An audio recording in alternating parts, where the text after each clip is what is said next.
grand jury on 10 counts of criminal sexual abuse, including 4 victims. Authorities say 3 of those alleged victims were between the ages of 13 and 17 at the time of the incidents, which ranged from 1998 to 2010.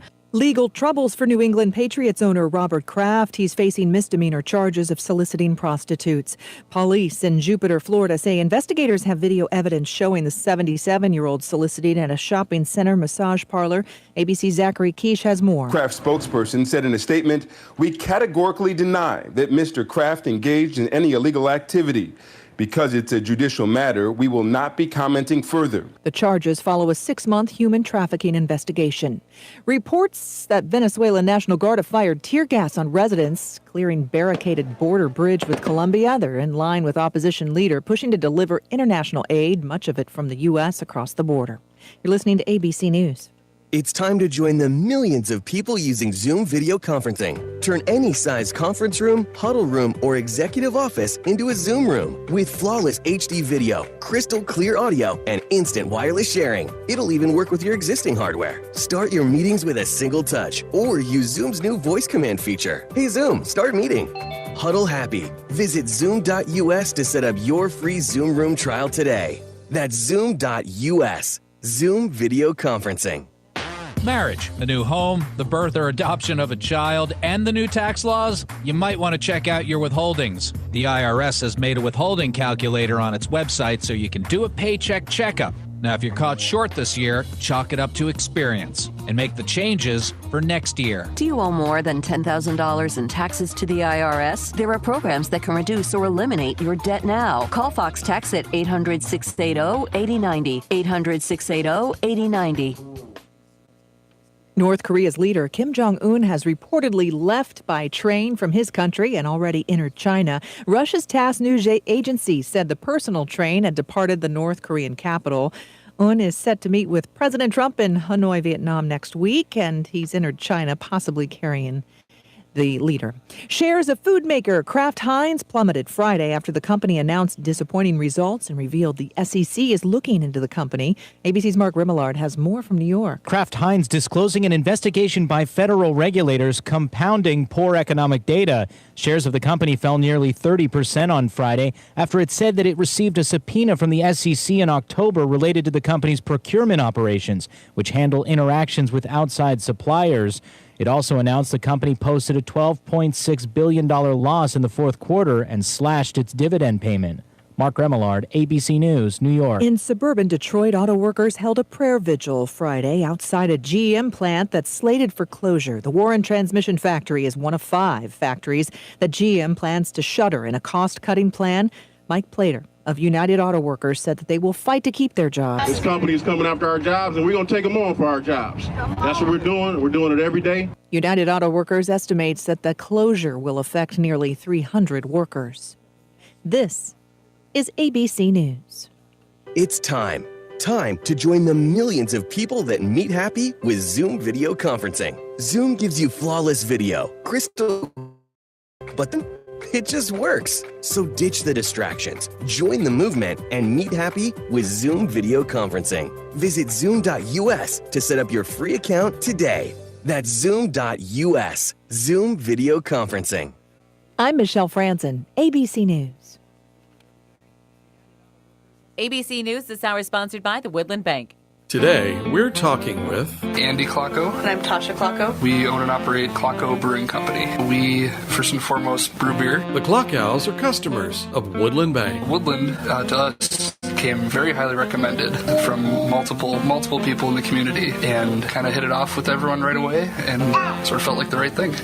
They said choosing to do business in Grand Rapids was an easy choice. I'm originally from Grand Rapids, born and raised, and when we decided to start our family, every time we talked about opening a brewery, we always would say, oh, well, Grand Rapids doesn't have one yet. The Klockow's use multiple services at Woodland Bank. We use business checking, loan services, SASA, and the Saver account. Brian's kind of made it clear that it's a partnership from the beginning. First meetup with him and Wayne, it was just very, very clear that, hey, this is an open and honest thing. We want to help you because if you succeed, we succeed. Woodland Bank, member FDIC, and equal housing lender. That's the Woodland way.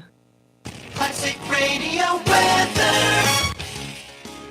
Here's your KOZY weatherology forecast. Snow likely becoming mixed precipitation today, otherwise overcast skies. Highs around 30, winds out of the southeast 5 to 10 miles per hour. Cloudy skies expected tonight, chance for mixed precipitation, lows level off around 15. Cloudy again tomorrow, chance for snow, daytime highs approaching 17. About an inch of snow today through tonight. From the Weatherology Weather Center, I'm meteorologist Jennifer Wojcicki. Currently, it's 23.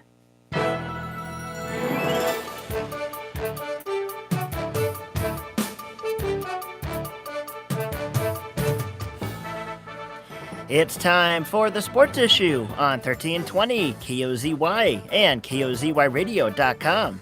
Passes it to Quinton White, down low to Shevich, and he scores with the foul. Chance for a three-point play.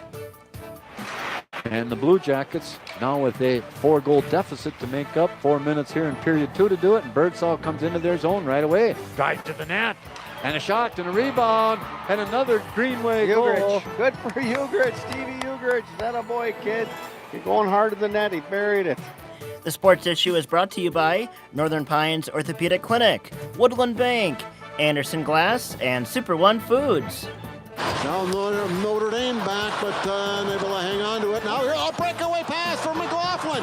Trying to roll in, he shoots, he scores! There's 7 seconds left. McLaughlin scores, and the Gophers lead 2-1. There's a nice pass to Koenig. Koenig puts it in gear, goes to the far side, comes in, goes around, out front, they score! Brodzinski from Kobe Koenig, and Grand Rapids wins in overtime by a score of 3-2. The Sports Issue starts now on 1320 KOZY.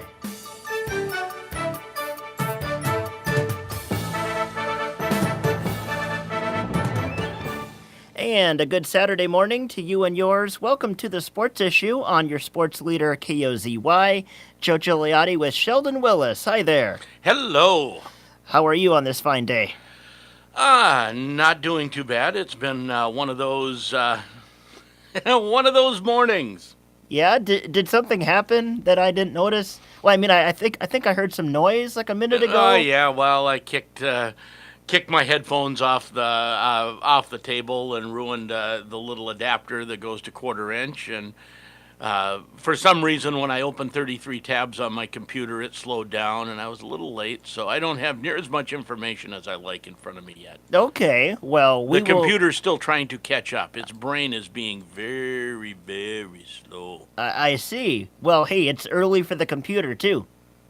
Yeah, well, it doesn't get that excuse. Come on, step it up. All right. Well, hopefully it'll speed up. And it is. It's actually working now. It wasn't. Oh, good. Well, we can dig up that information on the fly here on the Sports Issue here this morning. Coming up on today's show, we'll be joined by Len Roethlisberger, coming up at 8:30, recently inducted into the Bemidji State University Hall of Fame, Athletic Hall of Fame, and longtime Grand Rapids administrator and coach and whatnot. So looking forward to that conversation. And later on, Grand Rapids girls basketball in studio at 9:30. They had a late one last night, road trip to Thief River Falls, and Grand Rapids does pick up the win there. And much more on that a little later on as Grand Rapids gets set for playoffs coming up next week. We may see some seedings coming in before we're off the air today at 10. We'll see. Ooh, we could break some news, or at least some seedings. Yes. Yes. Well, it's news. It is. Coming up also today, we'll have some highlights from Golden Gopher hockey. A loss last night against Notre Dame. Should have been a win. Gophers were up 2-0 and then lost 3-2 in a fairly important game there for standings in the Big Ten. North Dakota upsets Minnesota Duluth in men's hockey last night. Also ahead, Wild with a win over Detroit, and the Wolves pull off a win over the New York Knicks, the lowly New York Knicks. If there's one team in the league that the Wolves should beat, it would probably be the Knicks. Yes, sir.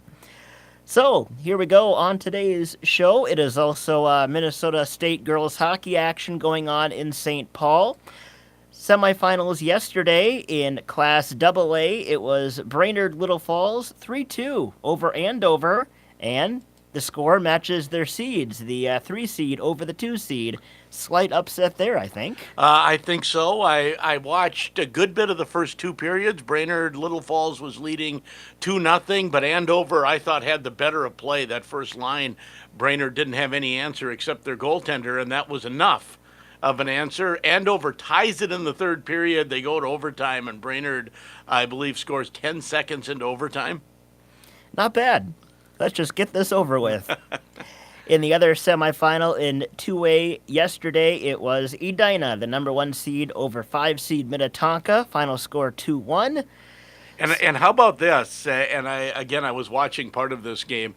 Edina leads 1-0 after a period in a fairly evenly played first period. Minnetonka total gets 2 shots in the second and third periods combined and ties it up at 1. And Edina scored with 30 seconds left to win it. Oh, my goodness. But how's that? You get 2 shots combined in periods 2 and 3 and come back from a 1-0 deficit to tie it. That's impressive stuff, man.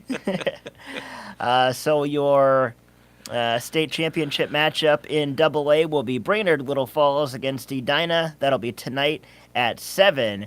And I believe the Hornets going for, their 3rd in a row, something like that? I don't know. I know it's at least their 2nd. Okay, yeah, but I know they're the defending champs, and a rematch on the single A side as well, with Warroad taking on Breck. Breck had a tough go of it. Wow. 11-1 11-1. Now, the Warroad Proctor Hermantown game, Proctor Hermantown actually led 2-1 after 2 periods, and I thought absolutely took the play to Warroad in the 2nd period, and then Warroad came out and picked up their play significantly in period 3. So Proctor Hermantown will be in the 3rd place game today against Mound Westonka. That'll be early start, 9 a.m. So they're going to face off in 45 minutes. That's right. We'll have a score update again before we go off the air. That's right. Maybe. We may have some basketball seedings as well, as we mentioned before we head off the air here today. So that's a look at girls hockey action at the state tournament. On the boys' side, it is semifinal Saturday, one of my favorite days of the high school sports season. What's the matchup that you're most looking forward to today? Well, I should backtrack. This is section semifinals Saturday. Yes. Section semifinals. Certainly, I'm certainly looking forward to the Greenway Duluth-Denfeld matchup. I think Greenway, even though they're the 3 seed, even though they lost to Denfeld in the regular season, I'm favoring Greenway in that game by a bit. But I am looking forward to the Cloquet East matchup. That's a great rivalry. 2 teams in close proximity. They played good games against each other this year. I believe did the first game go overtime, if I'm not mistaken? Let's check it out here. That's what my memory says. Second game was not as close. 2-1 East win in overtime, correct? And then a 2-0 win for East as well. And East really shut down the Cloquet offense in game 2. I listened to, I think, the 3rd period of that as I was driving home from another game. But I think that one will be very competitive. I think Andover should cruise in the other one, but you just never know. I like Andover's chances against Elk River. They're not known for their... Elk River having never won at Amsoil, I believe. It's been a house of horrors for them. That's so right. Maybe this year, as the 5 seed with no pressure, they'll come in and just let it all go and spring the big upset. But I'm not holding my breath. I mean, at some point, they got to win there. It'll happen at some point. We just don't know when. Yeah, this year does not seem to be the right year. Andover having quite the good season, the number 1 seed in Section 7AA. Let's see, looking around a bit, other section semifinals today. Any chance for Virginia against Hermantown? No. Okay. That was easy. Last time I said that, there was an upset. Virginia did lead Hermantown 3-2 after a period last time they played. That's true. And then, hey, it was only a 5-3 game. We shall see. But yeah, I like Hermantown's chances. And by the way, speaking of Virginia, what a quarterfinal matchup they had with Eveleth. Triple overtime, a 5-4 win for the Blue Devils. No kidding. Had to be, you talk about great Iron Range rivalries, and that one certainly lived up to the hype on Tuesday night. And I believe Eveleth coming back from 2 goals down in the third to tie it, and then losing it in the overtime. So your schedule at Amsoil today will be Duluth East and Hermantown in the first game, and then Hermantown and Virginia, 6 o'clock game, Greenway and Denfeld in the 8 o'clock game. That should, Elk River and Andover snuck in there as well. They're the 2 o'clock. Thank you. So, should be a fun day of hockey. We will have the Greenway game against Denfeld. That'll be a pregame at about 7:45, opening faceoff right around 8. Could be a little later, depending on how quickly that 6 o'clock game goes. I remember those late games. We haven't talked on this show since Grand Rapids hockey season came to an end with their loss in the quarterfinals to Cloquet Esco Carleton. Your takeaways from the Rapids season, I guess? A season of steps forward. This team matured as the year went along, very sophomore dominated, maybe more multi-sport athletes on this team than some, which means, fewer minutes of fall hockey. So I think maybe started a little more slowly because of that as well, but they improved greatly as the season went along. They outshot Cloquet in that semifinal game. I don't know that they had quite as good a scoring chances. Cloquet deserved to win that game.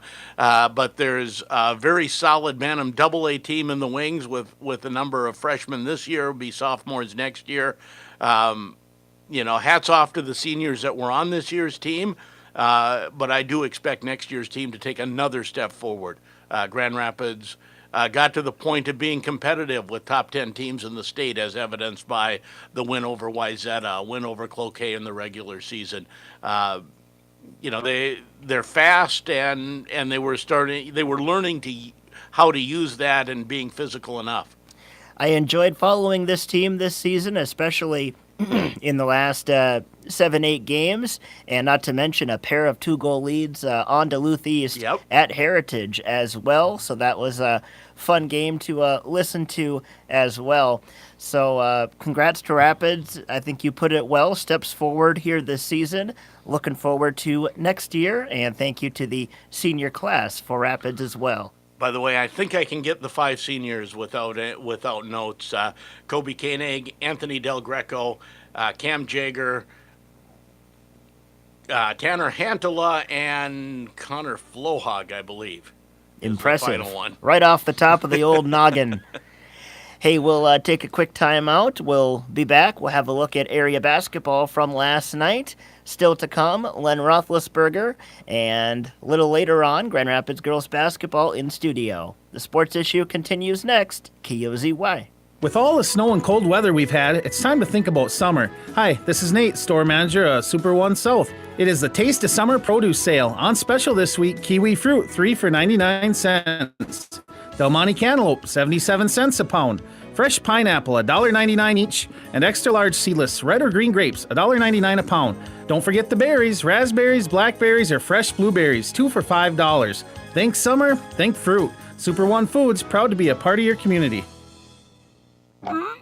If your windows stick, slip, squeak, or leak, replace them with Andersen Windows. With low E-glass, low maintenance exteriors, and rich wood interiors, standard and custom sizes, they can turn simple window replacement into serious home improvement. Stop and see Derek, your Andersen window specialist at Andersen Glass, Grand Rapids. Alexa, play KOZY Radio. Started playing KOZY Radio. Hi, this is Jim Lamke, General Manager for KOZY. Not only can you listen to your favorite radio station over the air, but you can also listen on your desktop or laptop, Paul Bunyan television, your mobile app, and now your smart speaker. Alexa, play KOZY Radio. Today we're speaking with I'm Sue Harris, and I am owner of Eagle Nest Lodge along with my husband. Brian Harris. The Harris are customers of Woodland Bank. We came to Eagle Nest Lodge in 1995. We've got 14 cabins from 1 to 5 bedrooms in size, and we're on the north shore of Cutfoot Sioux Lake, which is a bay on the northeast corner of Big Winnie. Brian said Woodland Bank was happy to work with them. The immediate impression that they wanted to be on our team and work with us and help us to move forward after the recession beat us up a little bit. The Harris said they would recommend Woodland Bank. They're the friendliest bank around, willing to take us on when times were kind of tough. I think everyone we've worked with has been fabulous. Feel like they want us to succeed. Woodland Bank, member FDIC and equal housing lender. That's the Woodland way. Want to know what I like best about high school sports? I love watching my son run on the field. I love the fact that since he's been playing high school sports, he's making better decisions. And I love knowing that with the proper equipment, education, conditioning, and coaching, high school sports here in Minnesota are safer than ever before. And that's something I really love. This message presented by the Minnesota State High School League and the Minnesota Interscholastic Athletic Administrators Association.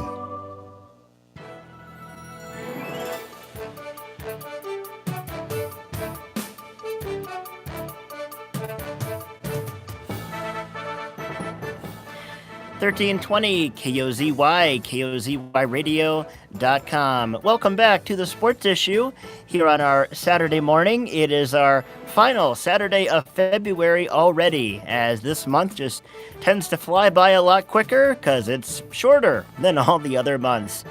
Coming up, looking at our forecast here quickly, some light snow in the area here today could mix with some freezing rain, so be careful out there. A high today around 30. Tonight, chance of a wintry mix again, a low near 15. Tomorrow, wintry mix possible. Temperature falling throughout the day tomorrow to the single digits. Quite windy tomorrow with gusts up to 40 miles an hour. Monday, mostly sunny, high of 3. And then Tuesday, chance of snow showers and a high near 10. Kind of a chilly first part of the week coming up as we wrap up February. Right now, 24 and cloudy. Yeah, I don't want to hear the term wintry mix ever again in my life, actually. I'm tired of it. Oh, I feel like we haven't had that many wintry mixes lately. We've had plenty. Okay, fair enough.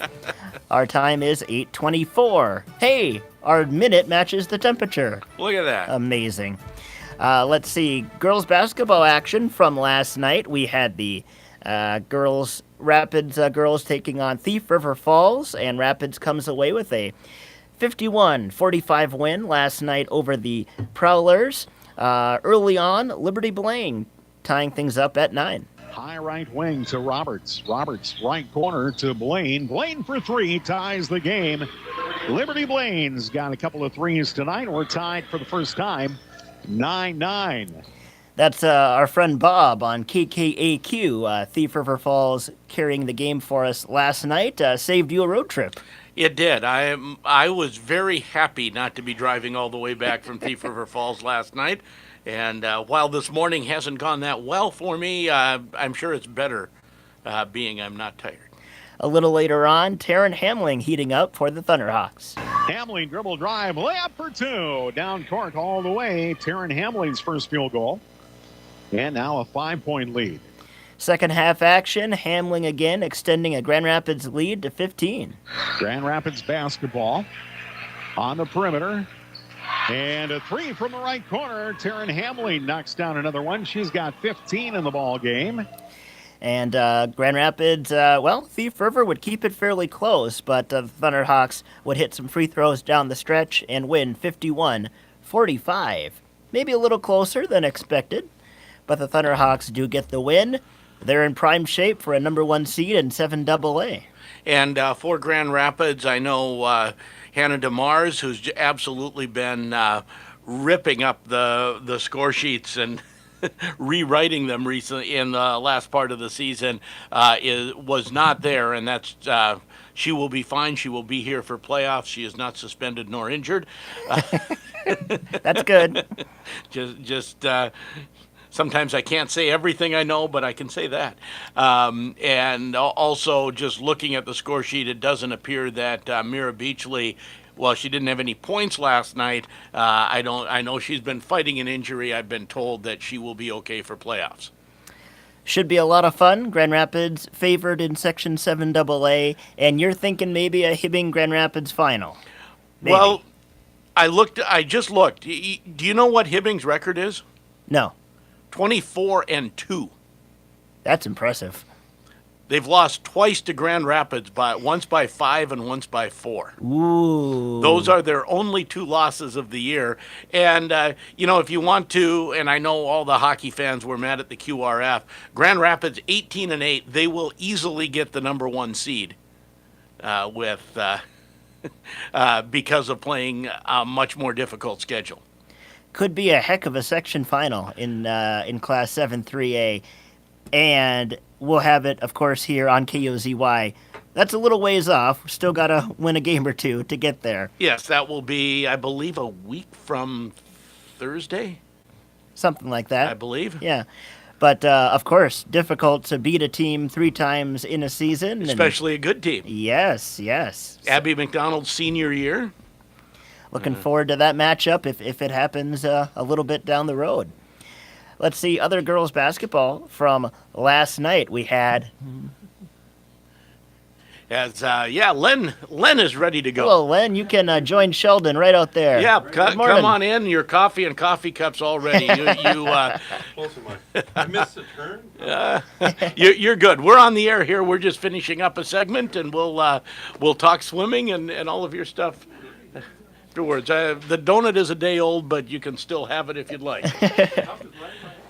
All right. Now back to what were we talking about? Some girls basketball scores. Yes, I remember. So Rapids with the win over Thief River. It was also Hibbing 58-41 over Cloquet. Cook County 63-42 over Nashwauk-Keewatin. Ely defeats Southridge 63-57. Virginia squeaks one out over Masabi 73-69. And going to the other side of the page here, Carleton 49-44 over McGregor. Kellier Northholm 57-51 over Little Fork Big Falls. And Nevis 38-34 over Hill City. Did you mention Heritage Christian Academy by 1 over MIB? I did not. 55-54. That was not an overtime game. How about this? Heritage Christian out to a huge lead in the first half, 35-17. And we remember a week or so ago we had Big Fork MIB on, and Big Fork actually had a lead. Mm-hmm. Mountain Iron Buell comes roaring back, outscoring Heritage Christian 37-20 in the second half, but falling a point short. Oofda. MIB now 21-5 on the season after the loss. Are they vulnerable in 7 single A?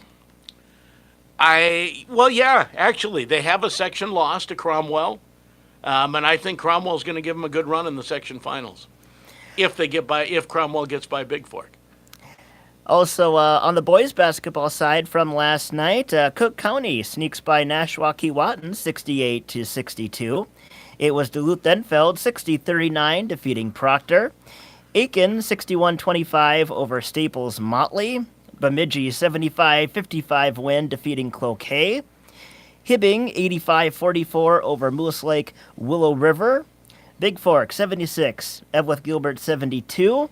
Ely 70-51 over Southridge. And Hill City 79-58 over Cherry, as the Hill City boys have won 3 straight and 4 of their last 5. So that Cook County win over Nashwauk-Keewatin, I was just looking quickly, that breaks an 8-game Spartan winning streak. Mm-hmm. And they had won 12 of their last 13 before the game against Cook County. So they've been putting together a season. Also, I don't know if I mentioned this one, Deer River 60-58 over International Falls. And that tight would have one been there. a good one. Mm-hmm. Let's see. Any other local scores, news, notes you wanted to touch?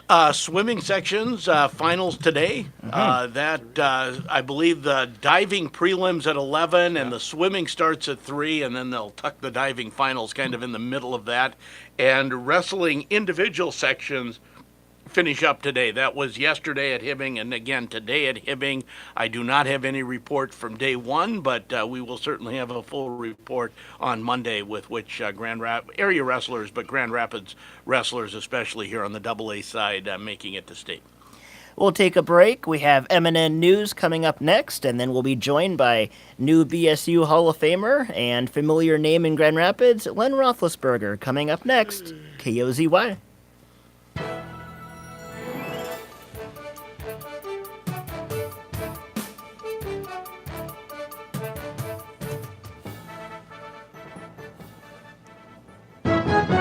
Minnesota News Network, I'm J.W. Cox. A central Minnesota mother and son missing since October have been located. Authorities say 17-year-old Morgan Stike and her 9-month-old son, Bobby Spence, were found Friday afternoon in Wade Park. Police Chief Dave Bentrude says they are both physically fine and have been moved into safe housing. Every year, multiple riders are killed or injured in a snowmobile crash. With alcohol, speed is the other big factor in most of our fatalities and crashes around Minnesota. So people really need to watch their speed. The DNR's Jen Mueller says with all the fresh snow this month, you can expect the state's 22,000 miles of groomed snowmobile trails to be busy this weekend. The date to reserve Boundary Waters Canoe Area wilderness permits has been pushed back again. In January, the reservation system crashed. The original relaunch date was scheduled for February 27th. However, Forest Service officials report the system will now reopen at 9 a.m. on March 4th. This is MNN. I wasn't prepared to be a caregiver to Mom. I had no idea how hard it would be and what I would need to know. Things I never thought of, like how to improve her mood and ways for me to stay positive. Luckily, I found the Caregiving Resource Center from AARP. It had articles about the basics, but also information about the hurdles I was facing. Caregiving Resource Center at aarp.org/caregiving. Articles, tips, and tools to help you both care for your loved one and care for yourself. Brought to you by AARP and the Ad Council.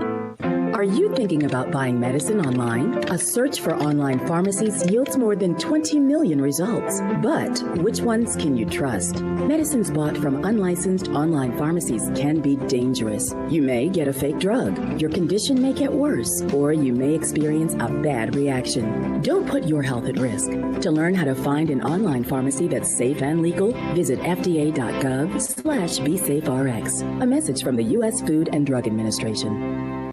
Classic Radio weather. Here's your KOZY weatherology forecast. Snow likely becoming mixed precipitation today, otherwise overcast skies. Highs around 30, winds out of the southeast 5 to 10 miles per hour. Cloudy skies expected tonight, chance for mixed precipitation, lows level off around 15. Cloudy again tomorrow, chance for snow, daytime highs approaching 17. About an inch of snow today through tonight. From the Weatherology Weather Center, I'm meteorologist Jennifer Wojcicki. Currently, it's 25.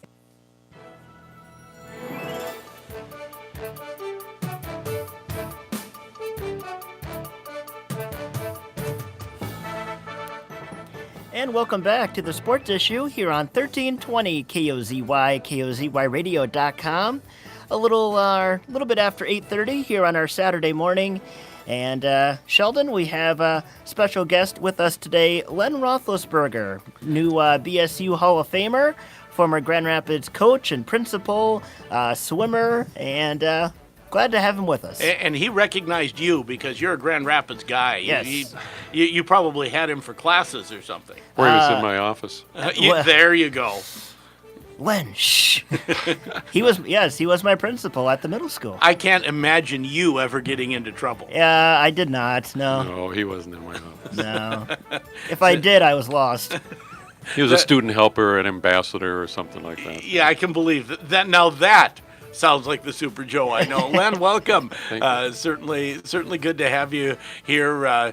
The Jerry Casey actually sent me your name and contact information, of course, and he followed you as a coach here? Yeah, I was on the interview team, and he's the guy that kind of moved in when I moved out and went the direction with administration. Okay, and then of course Melissa Rousey, the coach now, and do you show up to swim events now? Like, will you be at the section? I'm going meet this afternoon. Yeah. I'll be there. Yep, Yep. I'll be there. I still run some of the meets. I've started to pull out the last couple of years. Now that Dave is in there and does such a great job, and it's more fun to sit and watch and not be part of the action up and down the bleachers. So, no, Dave does a good job. Rapids does a good job, and with the facility we've got, it's just.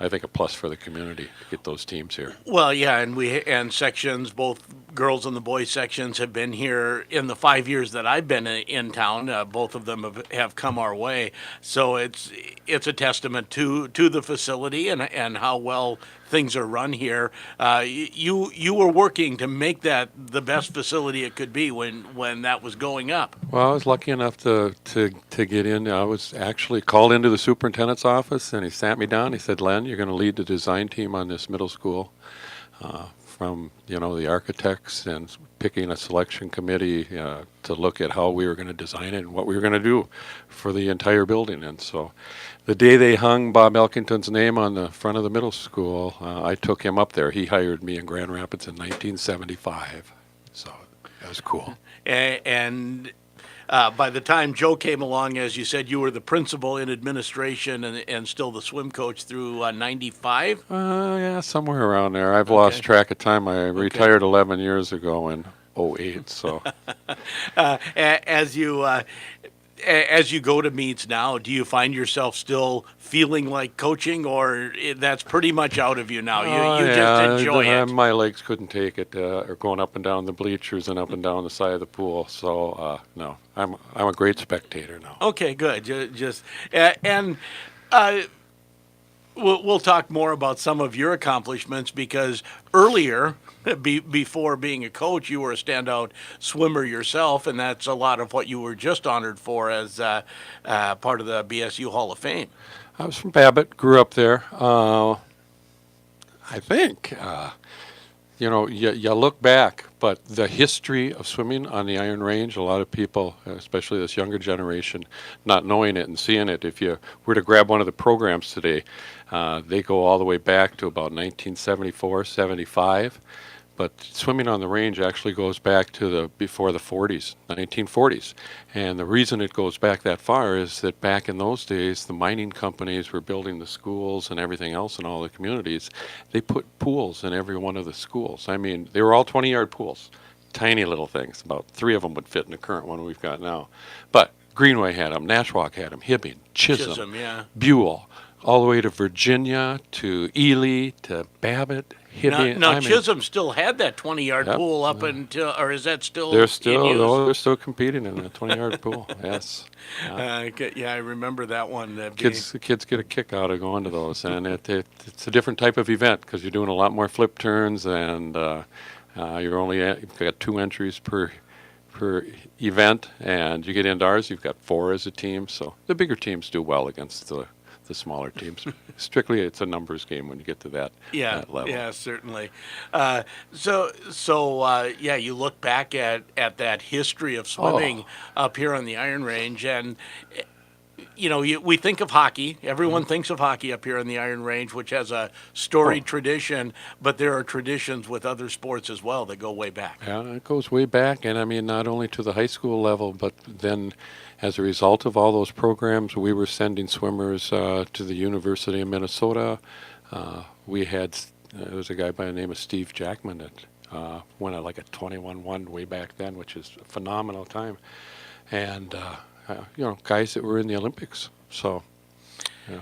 So when you were a youngster, if you can remember back, I can't remember back when I was a youngster, but what attracted you to swimming specifically as a competitive sport? I had an older brother that swam, so I kind of followed his lead. He graduated 4 years ahead of me. He went to the state meet in 10th grade, and I got to go with him as an 8th grader. I was an 8th grader when he was a senior, so it was the 2 of us swimming for Babbitt in the state meet, and it was in Cook Hall, which is still there, but right next to the new natatorium at the U, which is a beautiful facility too, if nobody's ever seen it. But it's a great pool. best piece of advice you got from your brother? Oh. Whether it be swimming or otherwise. Well, I can remember one time at practice we were doing repeats, and he told me to slow down because I was pushing him too hard. Oh, okay. You remember when you first beat your brother? Well, it was at practice, and I was on his heels, so I was just following his lead. So, did you remember the secret button? I don't know, did I? Yes, you did. Perfect. Yes, there we you go. did. We have a secret button that's unlabeled that I would have forgotten today as well till you started talking. There we go. Hey, you sound much better now. Okay, good. And is there an athletic accomplishment that maybe is your favorite, Len? Oh, well, I was fourth in the state meet as a junior in Babbitt. And two of the guys that beat me were seniors, so they graduated. So I'm looking at, one or two next year. Then I got mono my senior year. Ended up 6th and 8th in my two events. But I shared this at the Hall of Fame induction that somebody, one of the questions or whatever was, why Bemidji? Mm-hmm. And I started receiving letters from the coach when I was in 8th grade. And so it was like from that time on, even though two different coaches moved in from that period on until I started there in 68 or 69 with Lee Albrecht. I was set on Bemidji. It was close to home. I went down to NAI Nationals. They were in St. Cloud that year, and got to room with some of the Bemidji swimmers. And so I was pretty well set. That's why I ended up there. And I see one of your favorite things at BSU. Tell me about the training table. They had a training table back then, so all the sports could go over to Walnut Hall, and where all the different dormitories were fed with the underground tunnels, which I loved also there. You could wear a short sleeve shirt in the wintertime. You still can. We were over there last week for the induction, and they've got new tunnels. They didn't have it to the Phi Ed building at that time. They do now. But training table, they'd bring out these big stainless steel things full of mashed potatoes and gravy and meat and serve it to you. And so it was the football swimmers in the fall, because swimming started pretty early in the fall and then went through the winter. But with the wrestlers who didn't eat much, so we took their share because we were burning the calories up, and just the training table was a highlight. Fun. Well, and I'm told that hasn't changed. The swimmers out-eat anybody. Well, I don't know about that. I can remember my dad slamming down his fist one time at the supper table because there were 6 boys in our family, and the grocery bill was pretty high. And I remember one time with the milk, because I slammed down a glass of milk, and he said, "That's it. I'm not going to watch you do that anymore. Everybody starts with a full glass of water before you get the milk." So. Fun times. Oh yeah, that was good. Back in the day. And then talk about your journey to Grand Rapids after you're out of college. Well, I got married in '74, and we were in Duluth, and my wife was a LPN and also did I can't even remember the other thing. It was with breathing, respiratory tech. And so we were there, and I took a job at the Y. I had graduated from Bemidji. I wasn't sure whether I wanted to coach, teach, or whatever. I was kind of fascinated with physical therapy, so I thought, I'm going to go into physical therapy. At St. Scholastica, I'd have to do 2 more years of some extra science and everything else on top of my health and Phi Ed teaching degree from Bemidji. Well, I took the job at the Y, and they had a Y program. And so about 4 months later, we win the state championship. There were a bunch of state records and everything. And so I kind of did the scale thing. Let's see, 2 more years of school, paying for the credits, St. Scholastica, coaching swimming, opening in Grand Rapids. So I applied, got it, and started here in '75. So. And that became home. You know what? It was not. I wouldn't say it was a calling, but it was the best move I ever made. I had 3 careers in one. I did 13 years of coaching and teaching health, Phi Ed, swimming.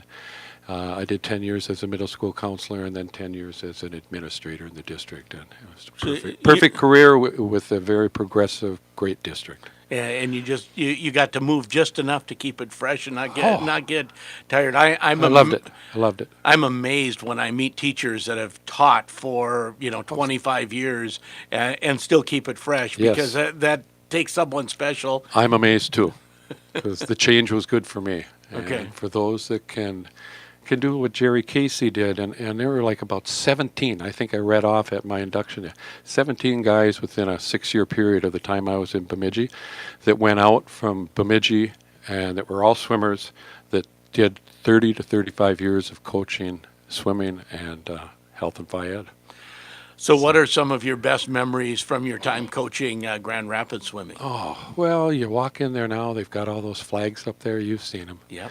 You know, I think in my bio, and I stood with Jerry Casey looking at him because there was a point where I knew that it was getting tough to coach and the body was wearing out and I had other interests. Once I started school and I got into the counseling and I got into the administration, I really got into learning and learning progressions and brain-based, best practices, differentiated teaching, you name it, because I had a daughter with special ed. And I think it just moved me in a different journey and a different road than a lot of those buddies of mine that did the 30, 35 years.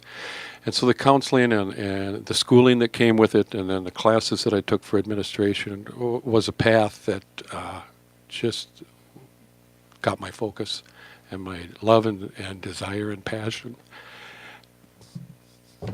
So that's the direction I went, and I didn't look back. And it was just a great career.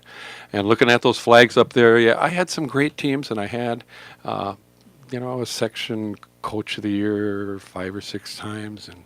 But Jerry Casey came in and took over and did a phenomenal job, and I praise him for everything he's did, and I brag about I'm the guy that hired him to do that. So Okay, nice. The end of my legend. Yeah.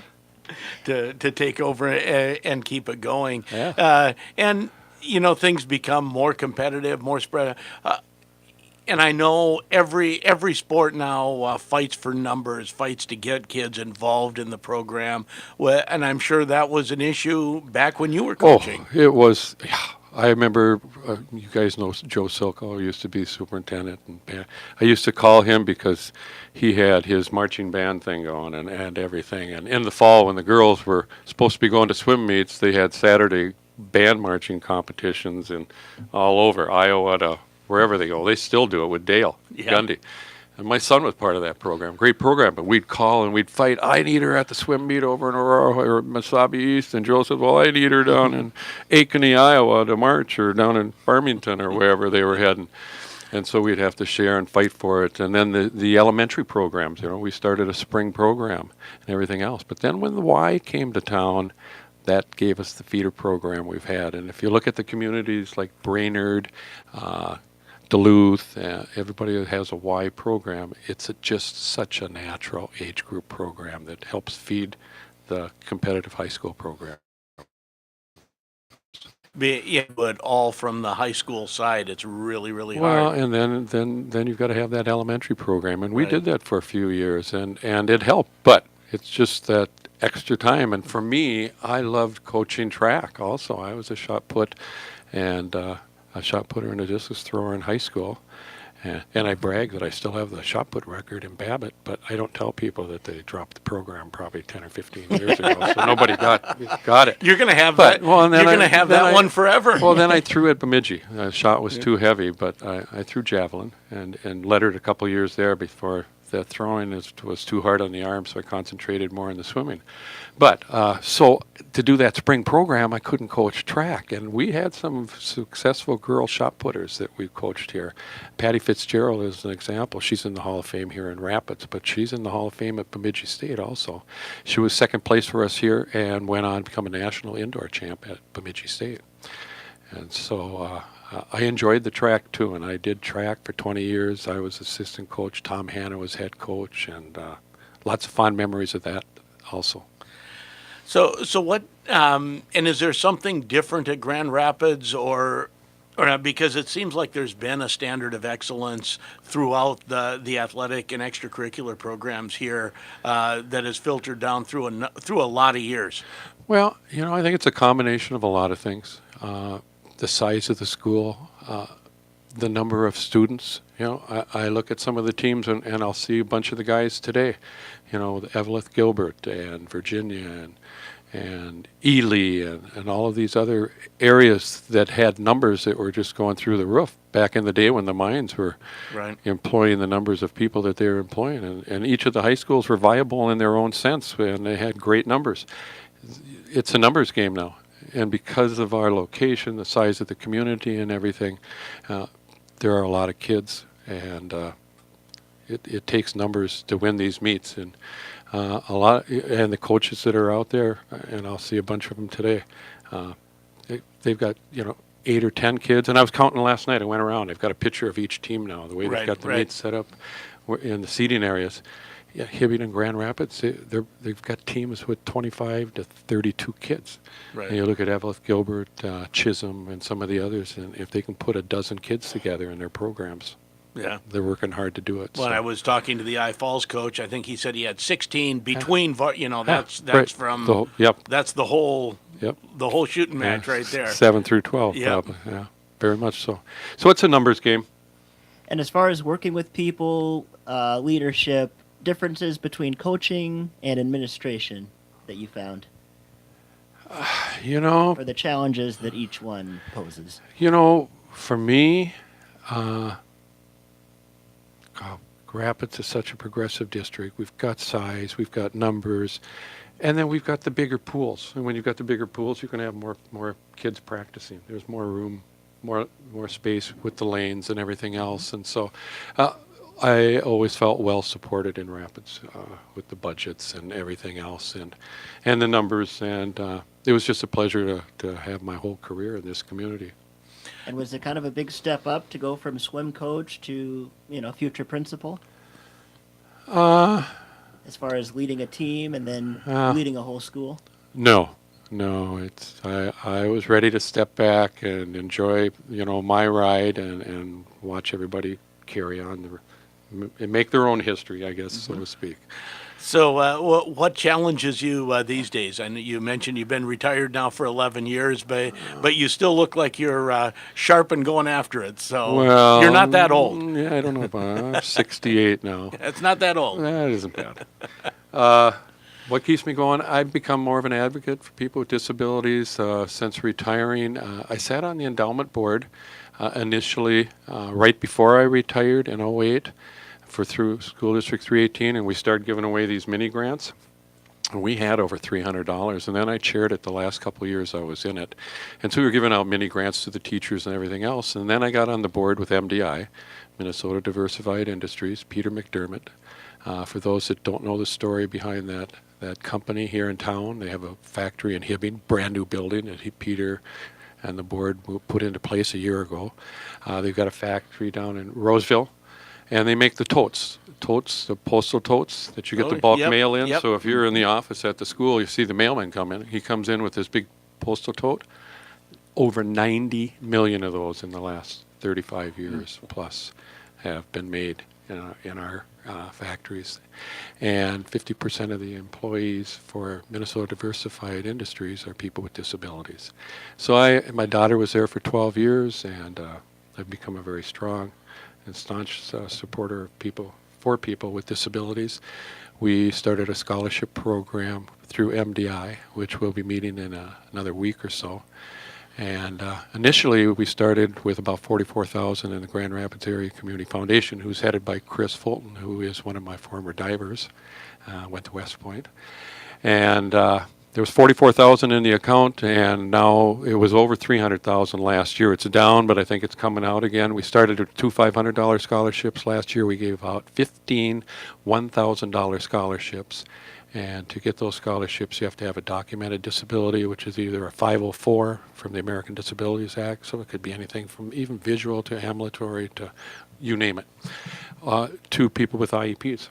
And so I chair that committee, and this year we'll give out 15 $1,000 scholarships. Matter of fact, I've been on the phone the last 2 days calling we got 2 high schools near the factory down in the cities in in Edison and Roseville. So I've called Hibbing, and I've called all the area schools here from Deer River to Reamer to Nash Rock Greenway and Rapids, and reminded those people to make sure those applications are in by the middle of March. So that's my big thing now, and I'm loving it. Well, you come in with a twinkle in your eye and a smile on your face, so we can tell that you're still active in the community. That's great to hear, and it's just fun to talk and reminisce about the old days. Maybe I bore some of the kids when we get on this. You know what? But when I sit down and you start talking about the range, when I interviewed for the Hall of Fame thing over in Bemidji, Cindy Salatori did the interview, Tom's wife, and he's the hockey coach over there. Next thing you know, we're talking about Coleraine. We sold our lake home here in town last summer, and so we were out on Pokagama, Hale Lake area, Wendigo area.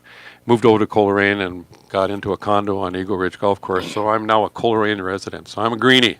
Oh, my. So I'm trying to decide today, do I wear my orange and black to the meet, or do I wear my something green and white? So I see you went neutral. I went neutral, yeah. I went in between. I was going to say, how long do you have to live in Coleraine before they claim you as a greenie? I don't know. Well, they'll never claim me as much of a golfer, but I sure enjoy living on the golf course there. It sounds. I made the mistake of wearing the jacket, the jacket I'm wearing now to a Greenway game. It does not have a Grand Rapids logo on it, but it has way too much orange on it for being at a Greenway game. I heard about it. It's just part of that history. I mean, even Greenway, you go back, a kid by the name of Dennis Prosen swam for Bill Hare. Bill Hare was an unbelievable Hall of Fame baseball coach, but he was also a swim coach. And before they dropped the program in Greenway, he coached some really good swimmers, him and Bill Trevina. And his son Brad is one of the officials at the meet today. So I go way back even to the Greenway days. Some of the kids I swam against when I was in high school, and the Hibbing days and the Virginia days, and you can sit down and start talking. Perry Brown, who's coaching today for Eveleth Gilbert, swam against me in high school, and also swam at Eveleth and at Bemidji State with me. And now you and I talking, Sheldon. You're from International Falls. Rick Reed, the coach up there, swam for Cloquet. So I swam against him in high school as a 68 grad, same as me. We swam together in college at Bemidji. And now I rented my mom's condo to him about 4 or 5 years ago, and he bought across the street. So I'm going back to Arizona to get out of this snow in about a week. And when I get down there, Rick's across the street. We golf 3-4 times a week with an old swimmer from the range. Look at that. Yeah. When I got my first radio job in High Falls, I was playing softball on a men's league team with Rick. Okay, yeah. Small world. Small world, very much so. And this whole thing here, being here today. I mean, the first time I was ever on the radio was Coach's Corner back in the late 70s. And so it's been a while. Well, it's good to have you back on the air, Len, and it was certainly good to catch up and hear your story. Well, so it's great town. Great community, great area of the state with a rich history and a lot of sports. And and I appreciate what you guys do. That interview that you did with the swimmers, I called Melissa and I said, "Wow, good interview." I mean, you could just hear in the kids' voices how they were praising each other and their taper and looking forward to the finals today and a shot at the state meet. And that's what it's all about, I tell you.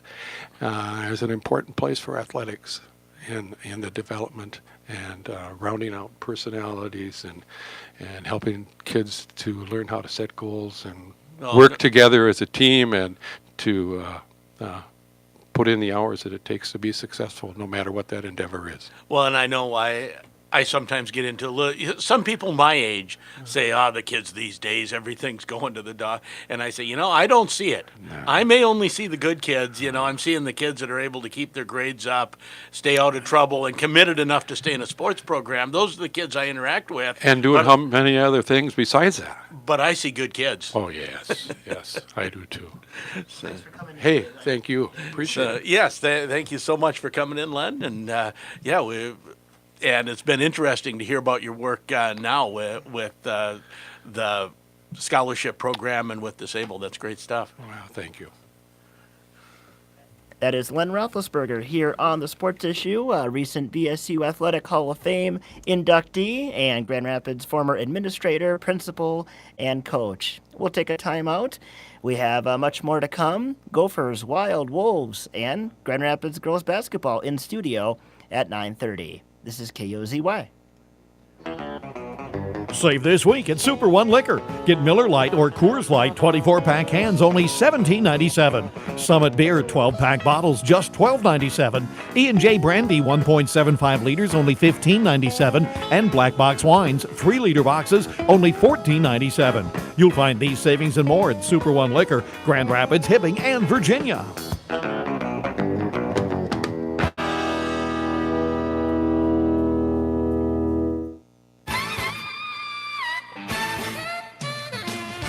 It's a sweetheart of a deal during Ram Truck Month at the Hibbing Chrysler Center. Rams today will take you the distance and are American-made. All their vehicles are priced to sell, like the new Ram Classic Quad Express, lease for just $130 per month.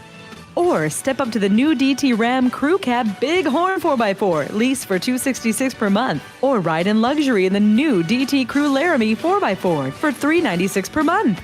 They also have sweet pricing on certified pre-owned 2018 Ram 1500 for $26,999 and a 2017 Dodge Grand Caravan starting at $15,400. Hurry today to take advantage of the great special and take advantage of a sweet deal at Hibbing Chrysler Center during Ram Truck Month. Hibbing Chrysler Center, right on the Beltline, right on the corner, and right on the price. Everybody gets a great deal. Everybody gets a great deal. 1320 KOZY Grand Rapids, your hometown radio station. From ABC News, I'm Michelle Franzen.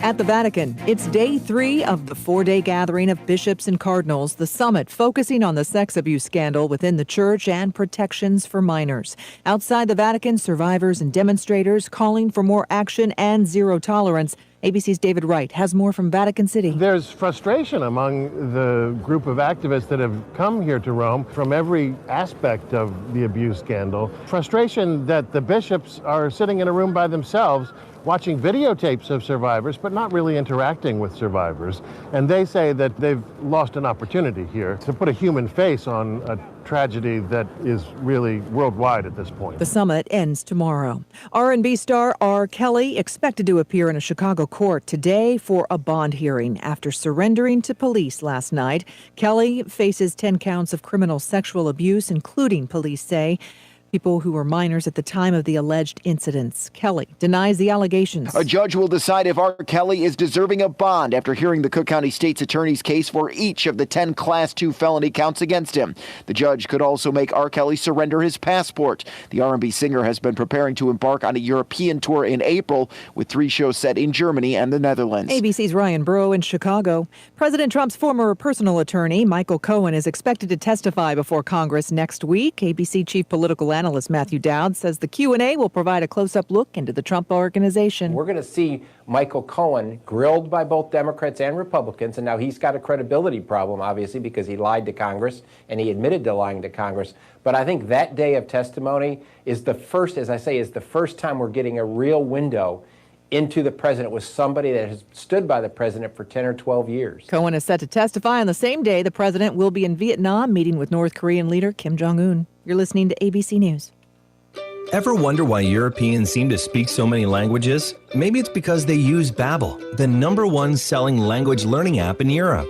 Babbel's award-winning technology gets you speaking right away, whether you're learning Spanish, French, or German. And best of all, you'll remember what you've learned. I always thought I was bad at languages, but after using Babbel, I can tell you I was just taught the wrong way. Using Babbel's 10 to 15-minute lessons, you can be speaking confidently in your new language within weeks. I was amazed that I could start having real-life conversations right away. It was so fast. Now I'm speaking Spanish. Woohoo! No wonder Babbel is the #1 selling language learning app in Europe. Try it for yourself and see why Babbel is the quick way to get conversational in a new language, like Spanish, French, or more. You can try Babbel for free. Go to Babbel.com or download the app and try it for free. That's Babbel, BABBEL.com, or download the app to try it for free. That's Babbel.com.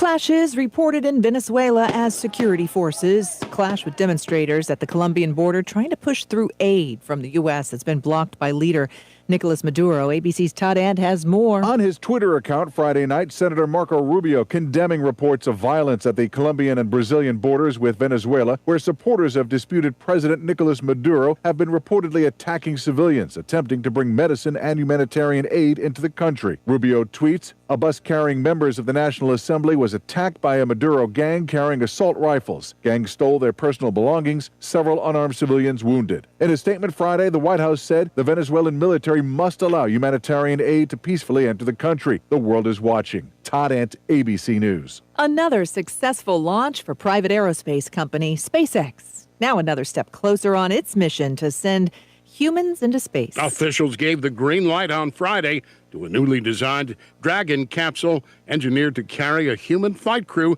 to the International Space Station. It's a test flight, so no one will be aboard the spacecraft when it launches from Florida's Kennedy Space Center, scheduled for March 2nd. The capsule is set to remain at the orbiting lab for less than a week before heading back to Earth's surface. If all goes well, 2 NASA astronauts could strap in for the next test flight this summer. ABC's Dave Schreiber. This is ABC News. It's time to join the millions of people using Zoom video conferencing. Turn any size conference room, huddle room, or executive office into a Zoom room with flawless HD video, crystal clear audio, and instant wireless sharing. It'll even work with your existing hardware. Start your meetings with a single touch or use Zoom's new voice command feature. Hey Zoom, start meeting. Huddle happy. Visit zoom.us to set up your free Zoom room trial today. That's zoom.us. Zoom video conferencing. Michelle Franzen, ABC News. Classic Radio weather. Here's your KOZY weatherology forecast. Snow likely becoming mixed precipitation today, otherwise overcast skies. Highs around 30, winds out of the southeast 5 to 10 miles per hour. Cloudy skies expected tonight, chance for mixed precipitation, lows level off around 15. Cloudy again tomorrow, chance for snow, daytime highs approaching 17. About an inch of snow today through tonight. From the Weatherology Weather Center, I'm meteorologist Jennifer Wojcicki. Currently, it's 25.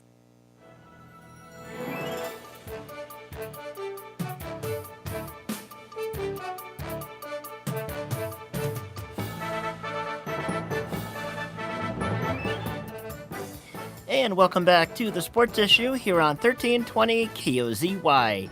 Hour number 2, Joe Gigliotti along with Sheldon Willis. Thanks again to Len Roethlisberger for dropping by here today. By the way, I'm going to do a tease for a possible guest a year ahead of time. A year ahead of... Wow. I'm going to throw... No one will remember this tease, Joe. I know they won't, but I'm going to kind of throw this at you, on the air here as well. Yesterday, 39th anniversary of the Miracle on Ice. So I'm thinking next year, the 22nd, will be on a Saturday. We should have Bill Baker on to talk the 40th anniversary of the Miracle on Ice. That is a great idea. Okay. I like the idea. Remind me in a year. And there are some other Iron Range connections. Bill Baker certainly from Grand Rapids, but Len was saying Buzzy Schneider. We can get Buzzy to come too. Yep. It's right down the street from my folks' house. See, yeah, a couple different options. There you go. So again, remind me in a year. I'm in my 50s. I will not remember to remind you. Good luck. Okay. You're on your own, but it's a great idea. Okay, great. Let's see. Speaking of hockey, we had college hockey last night as teams wind down their regular seasons and get set for playoffs. Golden Gophers taking on Notre Dame in a critical Big Ten matchup last night. And things were looking good for the Gophers early on in this one. First period action, Brandon McManus giving the Gophers a 1-0 lead, just 4:09 into the game. Tommy Novak across the line, flying it over to McManus, trying to cut in. He does! They score! It was actually knocked in by the Irish. We'll take it. Thank you very much. I like it. And then a little later on, exactly 12 minutes into the game, Nathan Burke with his 6th of the year.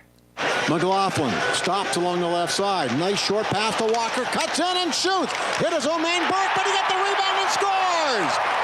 Nathan Burke puts the Gophers up 2-0. That's a line goal. That's an all-freshman line. They call it the BMW line with Burke, McLaughlin, and Walker. And that was Burke's, again, 6th of the year. McLaughlin already 14 assists on the season. He's piling up the points. He is a playmaker. Always has been.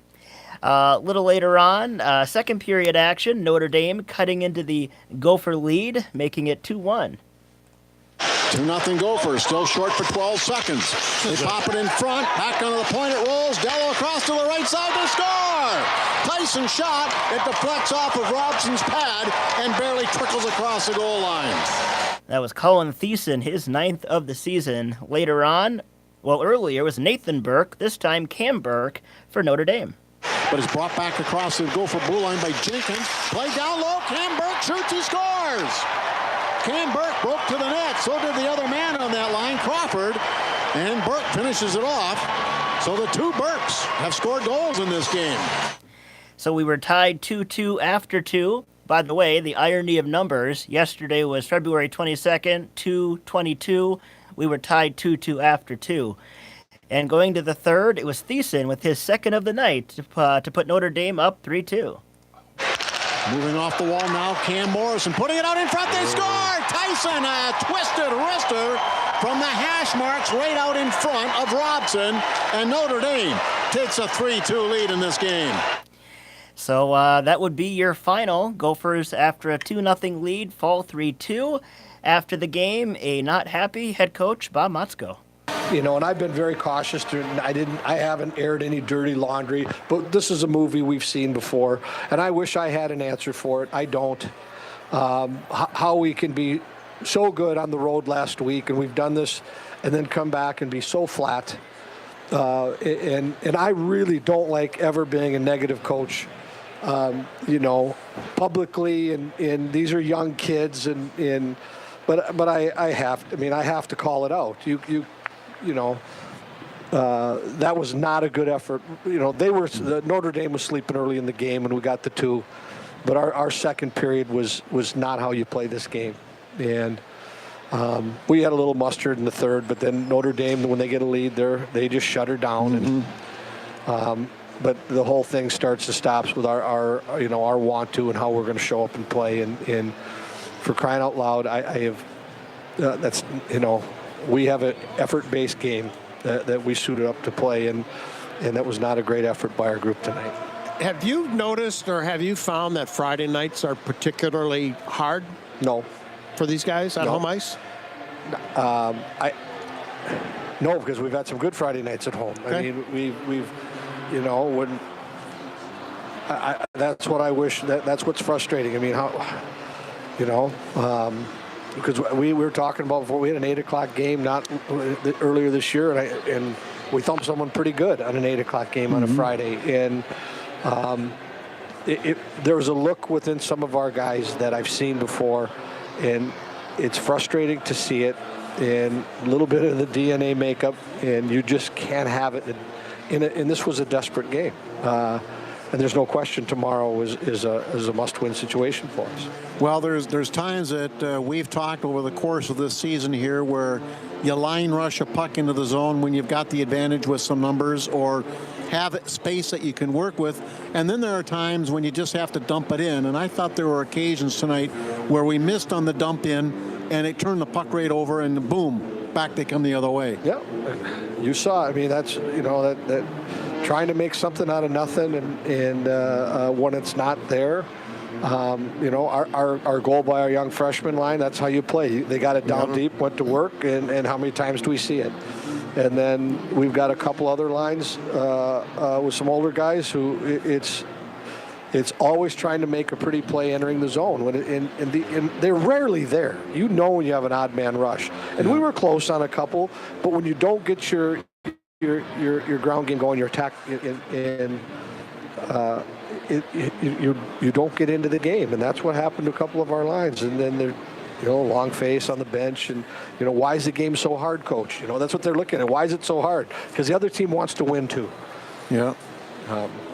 It's got to be frustrating, if not at least puzzling for you in terms of scripting. You had the leads, 2 games on the road, and played extremely well and had a good 60-minute show both nights. Here, 2-goal lead at 12 minutes.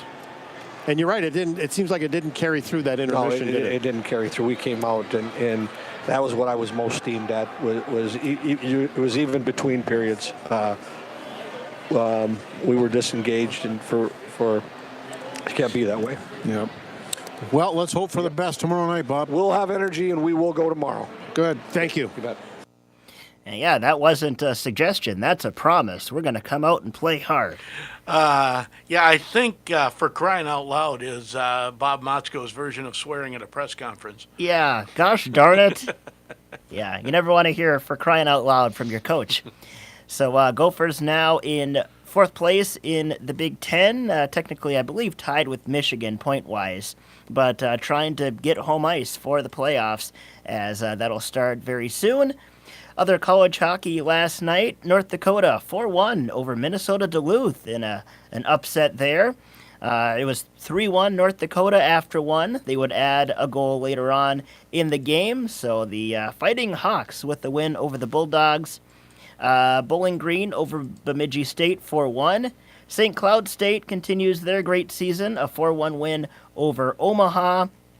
How about this? Penn State, an 8-2 win over Wisconsin. Penn State puts 56 shots on goal, including 25-10 in the second period. Other college hockey on the men's side last night, it was Western Michigan 5-4 in overtime over Colorado College. Miami sneaks by Denver 2-1. We had Michigan Tech 3-2 over Alaska Anchorage. And your Anchorage record check is 3-25-3. Just 14 shots on goal last night. Tough times for the Seawolves. So let's get that turned around.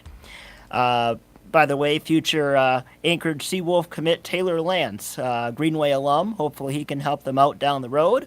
Speaking of Greenway, did you see that the Minnesota Wilderness added a Raider this week? Did not see that. Casadante Lawson. Nice. They tendered him, so it'll be fun to see him in a Wilderness uniform. Also, one more score. Minnesota State 6-1 over Alaska. Kind of a feisty game here, Sheldon. We had, 106 penalty minutes combined in that one. There was a bit of a kerfluffle. There was a kerfluffle, yes. On the women's side yesterday, Minnesota State and Minnesota Duluth. Good one here, 5-5 overtime tie. Wisconsin and Ohio State also tie. That was 1-1. Minnesota doubles up Bemidji State 6-3. Let's see. Anything else on the college hockey side? No, I think you covered it. I don't know that the records of St. Cloud State and University of Minnesota surprise any of us that much. But I sometimes wonder if Bob wishes he was still coaching his boys there at St. Cloud State. I'm sure it's crossed his mind. Hey, we're building here, Sheldon. We're building. Well, have at it. Have at it. Let's see. Elsewhere from last night, Minnesota Timberwolves in action coming out of the All-Star break, and they pick up a win over the New York Knickerbockers, 115-104. What is left of the Knickerbockers? Yeah, it's they are now 11-48 after last night's loss. Yeah. Minnesota now 28-30. Let's get some highlights from this one. The Knicks actually leading after the first quarter, 33-29. But the Wolves would outscore the Knicks 37-25 in the second quarter, including Gorgie Jang here in the second. Here's Teague with it up top. Two-man game with Gibbs at top of the key. Now the left elbow. Hesitates. Bounce it off down low. Luol Deng, good pump fake. Takes a dribble. Floats it up. Hits it. And he drew the foul. 3-point opportunity for Luol Deng. And the Wolves lead by 11, 64-53. More second quarter action. Anthony Tolliver. Big night off the bench. He puts Minnesota up 10. Teague off the Tolliver screen. Top of the key. Back to his left. Tolliver. He'll lock and load on another triple. Try and hit. His third three and second straight. David Fizdale wants a timeout. A 10-point advantage for the Timberwolves on the strength of a couple of Anthony Tolliver threes. We go to the third quarter. Andrew Wiggins putting Minnesota up 15. Down low, Shark swings it out to Wiggins, who moves it to the corner. Luol Deng will throw up the three. It's well short. Gibson, the offensive rebound. Out to Wiggins. Left angle three on its way. Bingo. Andrew Wiggins with his first point since the opening quarter. Timberwolves 83, Knicks 68. It's a 15-point advantage. And then later on, Tolliver again here. Tyus looking to set up Luol. Gets it to him. 16 feet out left wing. Out to Tolliver's. Run off the three-point line. Drives in. Double clutches. Layup good. Anthony Tolliver having himself a night. 16 points. He's 5 of 7 shooting. He's been sensational tonight off the bench. And Alan Horton takes us home. Ryan Saunders and David Fizdale embrace at midcourt. Those two extremely good friends. The horn sounds here at Madison Square Garden. And without Karl Anthony Towns for the first time in his career, the Timberwolves come away with a convincing 115-104 victory. Timberwolves bench pours in 50 points. Derrick Rose with 20 of those. Anthony Tolliver with a season-high 16. Yeah, we should mention Karl Anthony Towns in a car accident. He's listed as day-to-day. So scary situation there. And again, did not play last night. Balanced scoring last night for the Wolves. 17 for Wiggins, 13 for Saric, 19 for Gibson, 20 for Rose, 16 for Tolliver. Lots of contribution, Sheldon. And it was a nice win without Cap there. They need Cap back sooner rather than later, obviously. Yes, indeed. Let's see. Also last night, Minnesota Wild in action as they took on the Detroit Red Wings. Wild trying to cling to a wild card spot, depending on which day you look at. They have the wild card, they don't. They have it, they don't. So last night against Detroit, and the Wild would come away with a 3-2 win. The youngsters chipping in last night, including Luke Cunnin. Reloading Donato. Donato trying to work his way through 3 red sweaters. Puck made it through. Donato finally follows. Digs the puck free back behind the net. They try the wraparound. Back in front, and Cunnin scores. Cunnin scores for Minnesota. And later on, another youngster, Jordan Greenway, on the board. Score, Greenway. Came to Jordan Greenway right in the slot, and Greenway made Red Wings pay there as he whistles a wrister home, and it's 2-0 now in favor of Minnesota. That was a sudden goal. Score! Okay. The perpetually surprised Bob Kurtz? That is exactly right. And I have surprise goal calls, too. You know, sometimes the play doesn't develop like you think. It looks very innocuous. It looks very non-threatening, and boom, the puck's in the net, and you got to make it happen. Well, and we talked off air about, especially off of face-offs, you're just not usually expecting a goal right off a face-off, but they do happen.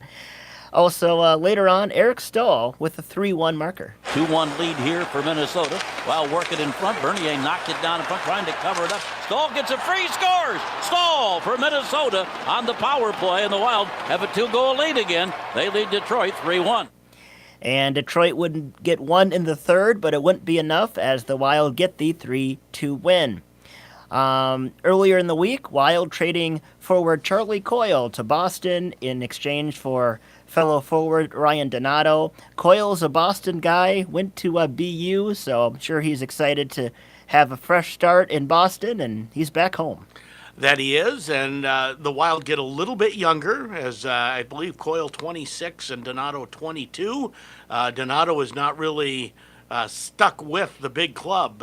Second-round draft choice out of Harvard. Ted Donato's son, actually, if that rings any bells for old-timers. Wild now, they have a tough schedule here. Really brutal when you look at it. They'll take on St. Louis, who's been red hot. That'll be tomorrow. Yes, Wild and Blues played last Sunday in St. Paul, and they had so much fun, they're going to do it again on tomorrow.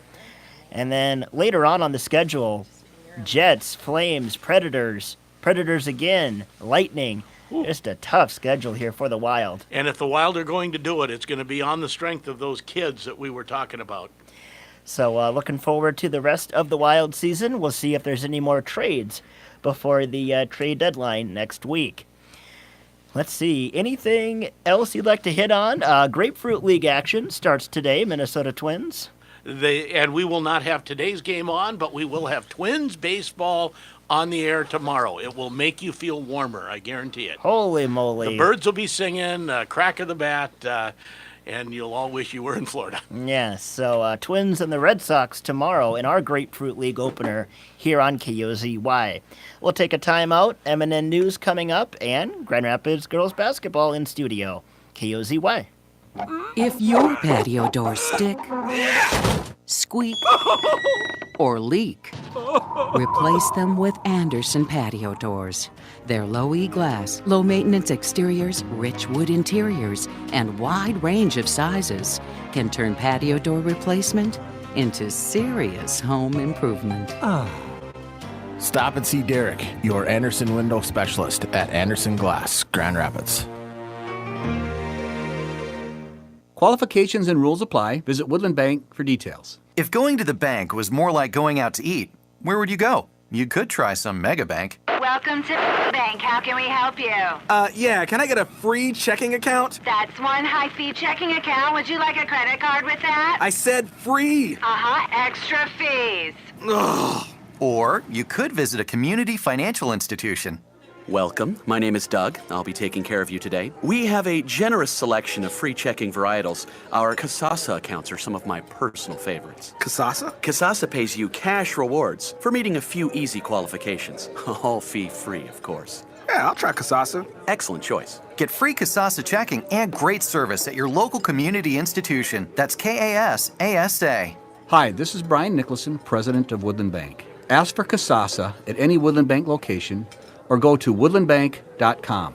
Woodland Bank, member FDIC. And now, an ad from Dad. All right, what do we got here? Save money on car insurance when you bundle home auto with Progressive. Save money on car insurance. You ready? Save money on car insurance when you bundle home and auto with Progressive. That sounded pretty good, don't you think? I could do it one more time, but I think that's... What do you say? Nailed it, right? Nailed it. Progressive can't save you from becoming your parents, but we can save you money when you bundle home and auto. Progressive Casualty Insurance Company, affiliates, and other insurers. Discounts not available in all states or situations. This is a cow whose milk became everyone's favorite cheese at the craft fair. But cheese only lasts so long. The impression a small business makes needs to last much longer. That's why Vistaprint is offering 500 truly personalized business cards starting at $9.99. Choose from hundreds of fresh designs tailored to your type of company, or upload your own. The choice is yours. The time is now. Get 500 business cards starting at $9.99 with promo code 3838. That's promo code 3838 at Vistaprint.com. Vistaprint, own the now. Minnesota News Network, I'm J.W. Cox. In a statement Friday, 2020 Democratic presidential hopeful Amy Klobuchar announced she supports legalizing marijuana. Klobuchar says states should have the right to determine how to handle marijuana in their own territory. This week, Governor Tim Walz proposed the largest biennial increase in education funding in state history. Education Minnesota President Denise Specht says while this is a good first step, I think what is missing, though, is more of an investment in our state's public colleges and universities, because I think that they bring the highest value to higher education in our state.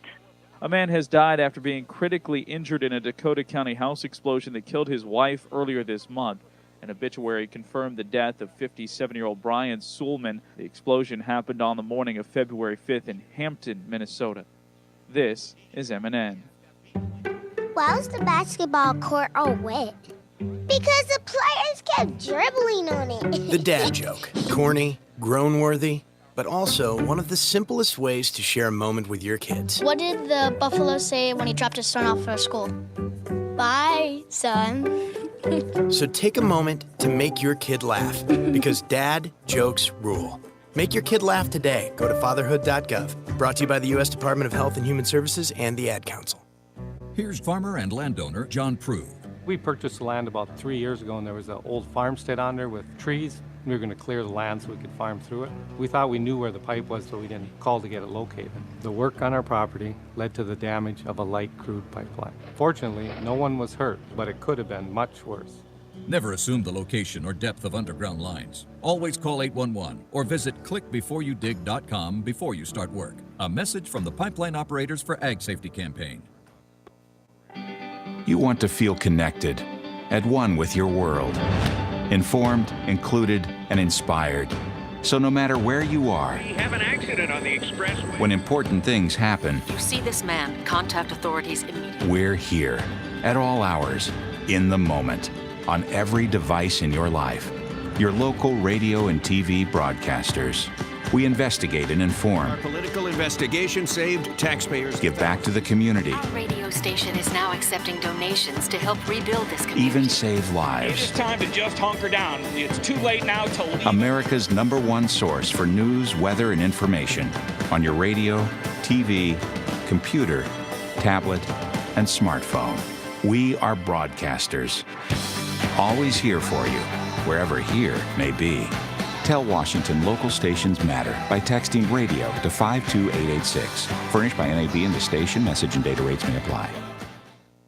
Classic Radio weather. Here's your KOZY weatherology forecast. Snow likely becoming mixed precipitation today, otherwise overcast skies. Highs around 30, winds out of the southeast 5 to 10 miles per hour. Cloudy skies expected tonight, chance for mixed precipitation, lows level off around 15. Cloudy again tomorrow, chance for snow, daytime highs approaching 17.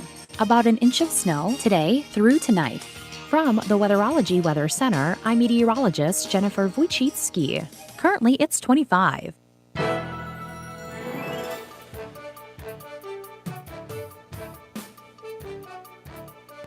In the corner it goes to Hamling. Hamling dribbles out of trouble there. Now to DeMars. DeMars picks it up. Back to Hamling. Has the three open and drains it. Blaine works the baseline. Bounce pass to Beachley.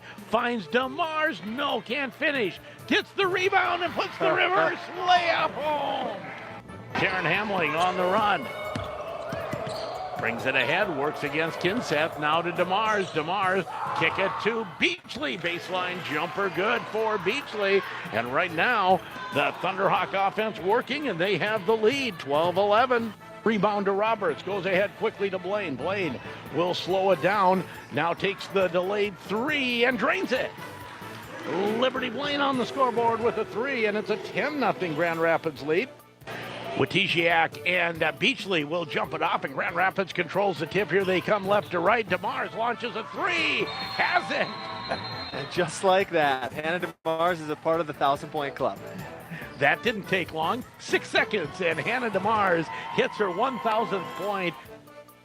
Welcome back to the Sports Issue here on KOZY. Joe Gigliotti along with Sheldon Willis, and pleased to welcome in Grand Rapids girls basketball in studio after a late night road trip and a win over Thief River Falls.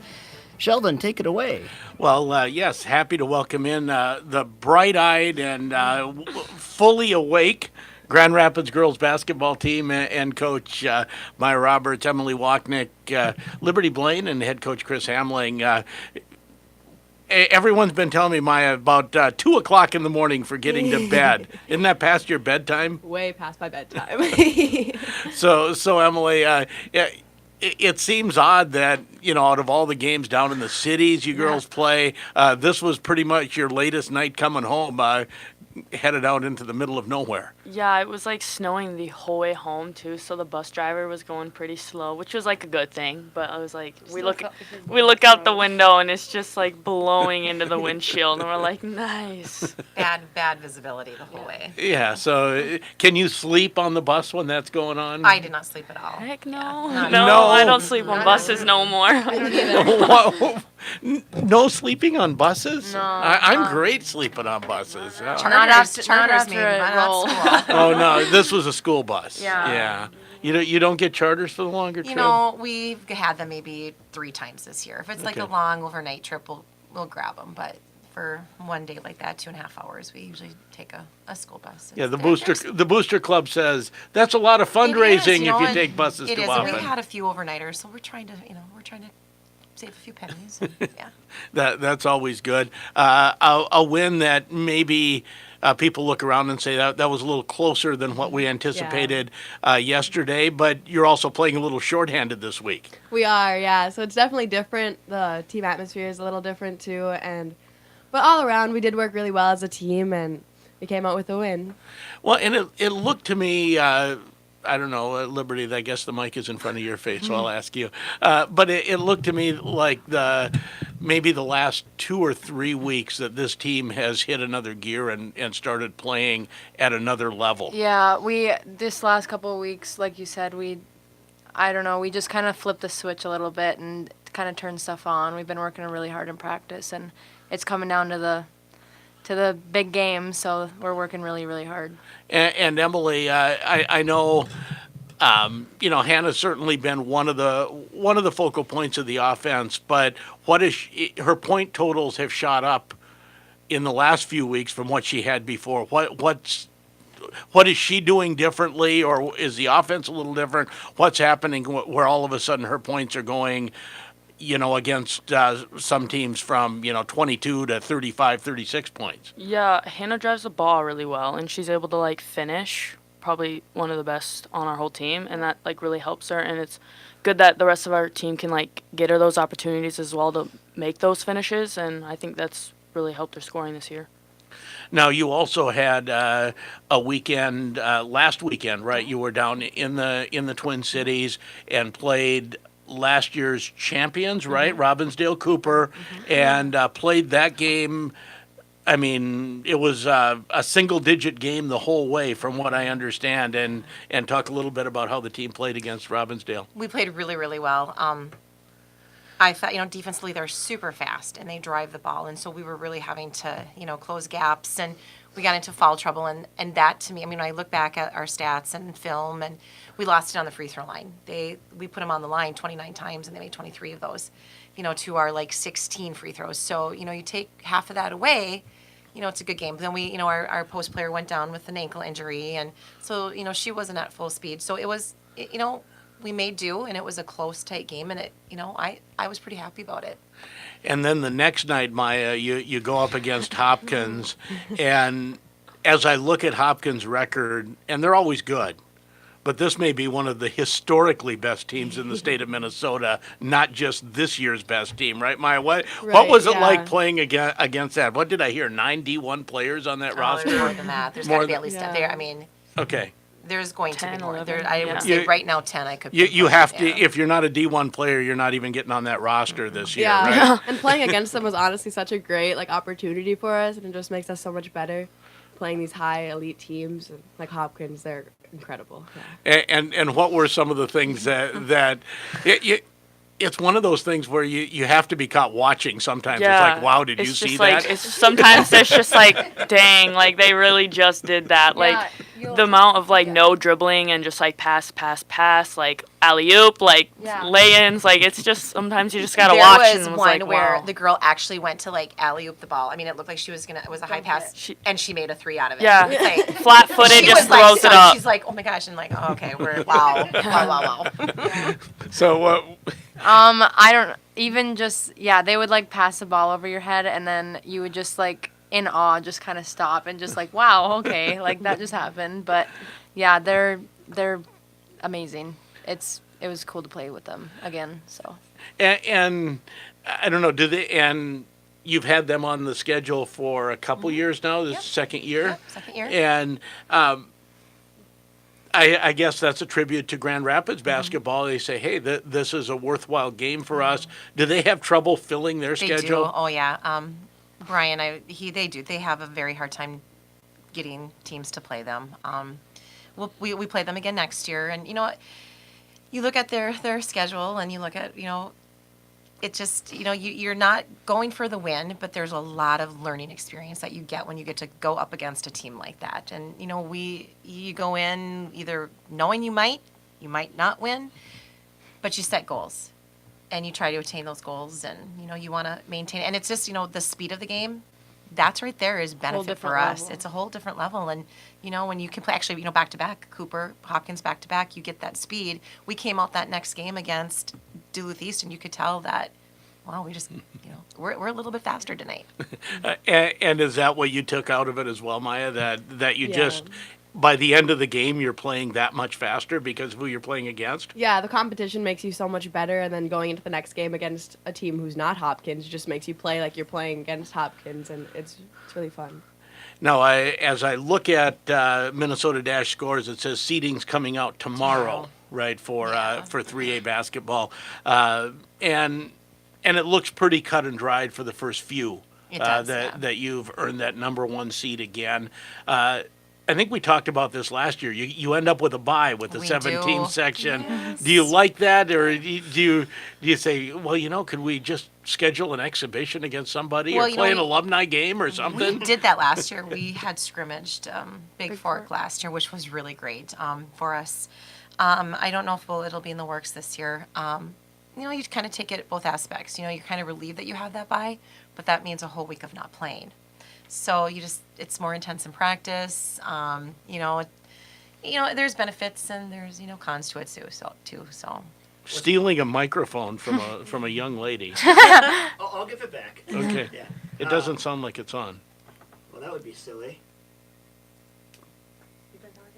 Yeah, no, I thought I heard Maya, but I didn't hear you. Was part of the pregame chat last night, Coach. For the love of goodness, please don't get hurt. Just before playoffs in the game where you have. I don't ever say that. I never talk about getting hurt. And when somebody goes down, you'll kind of notice that I stay on the sideline until I'm definitely for sure that they have to come off. I don't ever talk about injuries. And then with Mira with her foot, I'm very optimistic, very very optimistic. It's healing well, and so I'm sure she's going to be back. It just I don't ever go the what ifs. So it's what we're doing right now, and yeah. All right. Well, here's hoping we have full health for the playoffs as we welcome back Sheldon to the conversation. Who did not find new batteries for the... Okay. That's what happened, Uh-huh. right? The batteries went dead? I think so. Yeah, well. See, Maya had been on the air, and I thought you just broke it. Oh, well, could be. That's why one of us should wear headphones. and talk a little bit about play and... Coach Hamling has mentioned the injury to Mira, who's working her way back from that. But this last week, you've played without Hannah and Mira with shortened minutes or not at all. I'm not sure which. Yeah, it was definitely an adjustment, to go from, especially because there are two tallest players, I had to jump the ball against Duluth East, against a 6'2" girl. So did you win the jump? No, but I almost touched the ball, so I was pretty impressed. We had 5 girls, and I'm like, okay, who's going to jump this ball? So we're all along the wall right before the game. Okay, you go, you jump, see how high. Well, all 5 of them were like, all there. So we're like, okay, and Libby never gets to jump the ball. She'll let Libby go. So, So I jumped that ball, and Emily jumped yesterday in Thief River, but it's definitely been an adjustment. But I think it was good. We got another line of kids in the last 2 games, and we got to work a group that we normally wouldn't, and we worked really well together. And who are some of the players? You're gonna have to move that mic all the way around now.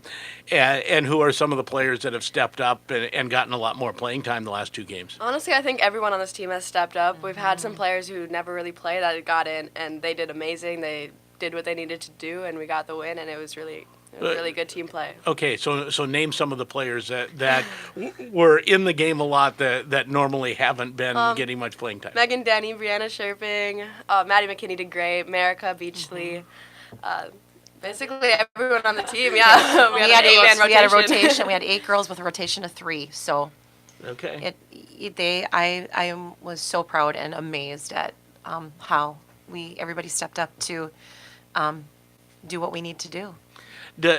And when the offense was clicking so well right before being shorthanded, do you worry that it's going to be tough to get back to that? The offense working well is always a balancing act, right? It's not easy to keep it up anyways. Yeah, I think it was kind of nice, not having them there, because it makes the rest of us realize that when there might be down scoring wise, that we can score as well. So it kind of takes the pressure off of those two as well that score in the 10s or averaging 20 points. It's nice to know that the rest of us can add to that as well. So pressure's off of them. Yeah. If they were to take one of them away, in a section game, we know that we can figure out a way around it and score. Now, we talked a little bit. You're going to get the number 1 seed. I don't think there's any question about that. Hibbing will get the number 2 seed. You've played 2 close games with them this year.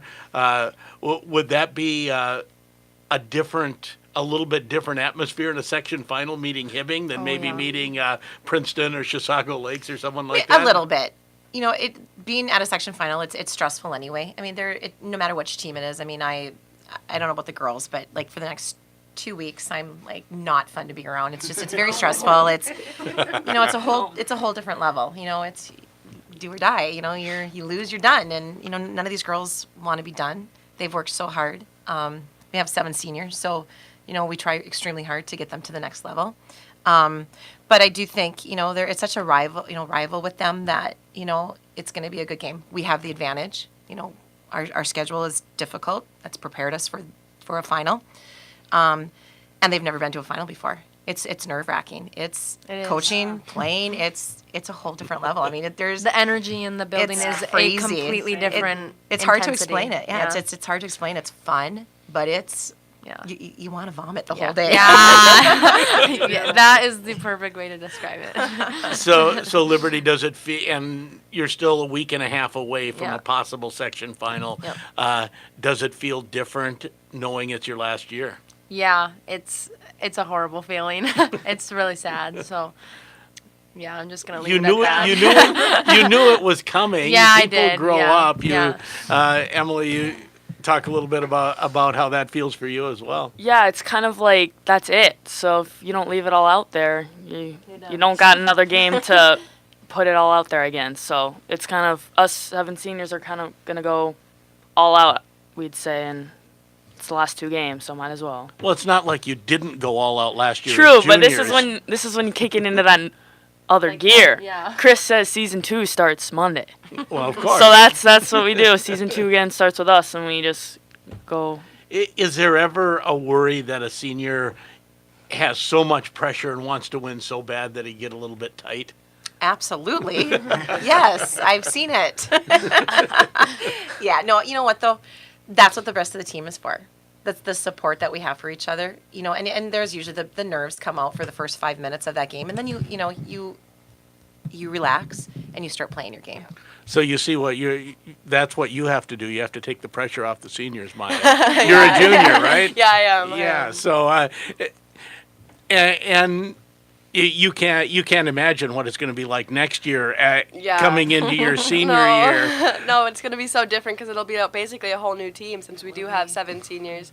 And with Hannah and Let's Gone right now, we have a 8-man rotation. So then that's, I don't know, it's just really, it's going to be different. You can't think about next year yet, No. can you? You just want to live in the moment with this year's team. And certainly the last probably the last 3 years going down to state, there's never been a question that Heaven was the focal point of the offense and the team. You know, the offense went through her. Do you feel some sense of accomplishment that this year's team has accomplished that number 1 seed? With the transition of Heaven being gone. Hey, we're all good here yet. Yeah, it took a couple games to adapt to that, her being gone. But then I feel like once we got in that groove and everyone was getting involved and everyone was doing whatever, it was nice transition for sure. Well, I know early on in the season, Coach, I would ask you about the offense. You said, I don't know, we can't run anything right now. It's a give or take. I mean, there's times where our offense is like a machine. I mean, it just works really slick, and then there's times where it's just not clicking, and it all comes down to the technical part. We talk every single day. Get to the block, come off of it hard, cut hard to the basket, look at the ball. It's just those little things that, they have to remember on a daily basis. And, I'd like to say more than none, our offense works. And Liberty, I know as a sophomore, your role was to come in and just be the Defense, disruptor and the defense. Yeah. And you, I think Coach hoped you wouldn't commit 3 fouls in 2 minutes, but if you did, that was okay. That was okay, yeah. Last year you transitioned out of that to being a regular. This year that transition is complete. Yeah. Talk a little bit about that progression, because now you have to manage your fouls and your defense. It was definitely a change because sophomore year, I was just put in there for defense. I wasn't really worried about offense. So if I got fouls, I got fouls because I was supposed to go in and play defense. But yeah, now I definitely have to manage them, and it's not easy sometimes. But I've learned ways to stay off, but still keep close. I don't know. You were such a disruptor as a 10th grader. I just I called it. I forget how I described it, but playing with Tasmanian Devil, I called you, or playing with your hair on fire. I would call it that as well. And do you ever wish you could just go nuts like that again? Yeah, I do. Sometimes I do. I just want to go crazy. I hold back though. Hold it in. Yeah, I hold it in. I resort that energy to other places.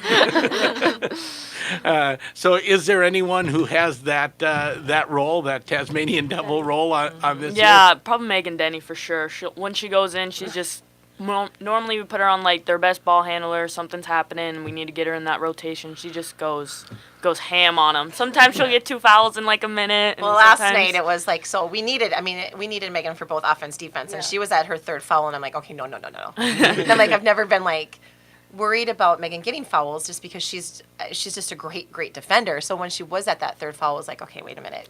Did you we have can't to? We can't be in this predicament right now. Did you sit her down and say? Just for a little bit. I never said anything to her because I don't want to take that aggression away from her. So it was just like, okay, got you 3rd, and let's just sit you for a second. I don't need to say anything, and then get you back out. So she did a great job for us last night. Is there a difference with players that some players you have to say something and others it's just fine? You set them down, they think a little bit, and okay, now it's good? Yes. There are players I have to say. You're at 2. You're at 2, okay? You got to be more careful. Are you one of the ones that can't count, Maya? Well, I think I'm definitely one that she has to tell, like how many fouls I'm at, because I'm one who's like, I try to be aggressive throughout the whole game, and like I don't really notice stats as much as like other people.